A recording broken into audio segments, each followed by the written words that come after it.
நாம் தொடர்ந்து சங்கீதம் 119 வாசித்துக் கொண்டிருக்கிறோம். இன்றைக்கு நாம் வாசிக்க போகும் வசனம் 65 முதல் 80 வரை. கர்த்தாவே, உமது வசனத்தின்படி உமது அடியேனை நன்றாய் நடத்தினீர். உத்தம நிதானிப்பையும் அறிவையும் எனக்கு போதித்தருளும்.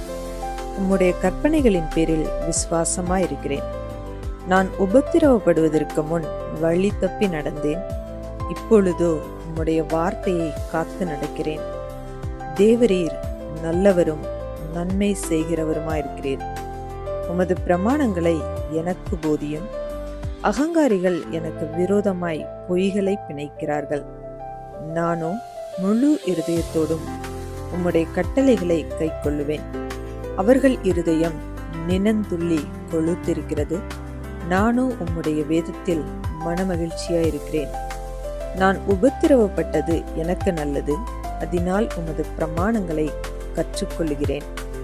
அநேகமாயிரம் பொன் வெள்ளியை பார்க்கிலும் நீர் விளம்பின வேதமே எனக்கு நலம்.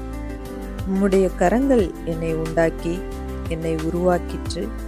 உம்முடைய கற்பனைகளை கற்றுக்கொள்ள என்னை உணர்வுள்ளவனாக்கும். நான் உம்முடைய வசனத்துக்கு காத்திருக்கிறபடியால் உமக்கு பயந்தவர்கள் என்னை கண்டு சந்தோஷப்படுவார்கள். கர்த்தாவே, உமது நியாய தீர்ப்புகள் நீதியுள்ளதென்றும் உண்மையின்படி என்னை உபத்திரவப்படுத்தினீர் என்றும் அறிவேன். நீர் உமது அடியேனுக்கு கொடுத்த உமது வாக்கின்படி உமது கிருபை என்னை தேற்றுவதாக. நான் பிழைத்திருக்கும்படிக்கு உமது இரக்கங்கள் எனக்கு கிடைப்பதாக.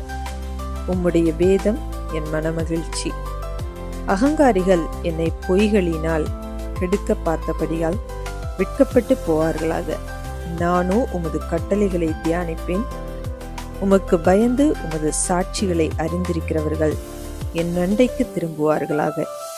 நான் வெட்கப்பட்டு போகாதபடிக்கு என் இருதயம் உமது பிரமாணங்களில் உத்தமமாயிருக்க கடவது. இந்த வீடியோ உங்களுக்கு பிடித்திருந்தால் லைக் பண்ணுங்க, உங்க ஃப்ரெண்ட்ஸுக்கு ஷேர் பண்ணுங்க. இன்னும் நம்ம சேனலை சப்ஸ்கிரைப் பண்ணலைன்னா மறக்காம சப்ஸ்கிரைப் பண்ணுங்க. சைடில் இருக்கிற பெல் ஐக்கானை ப்ரெஸ் பண்ணுங்க. மீண்டும் சந்திப்போம். நன்றி.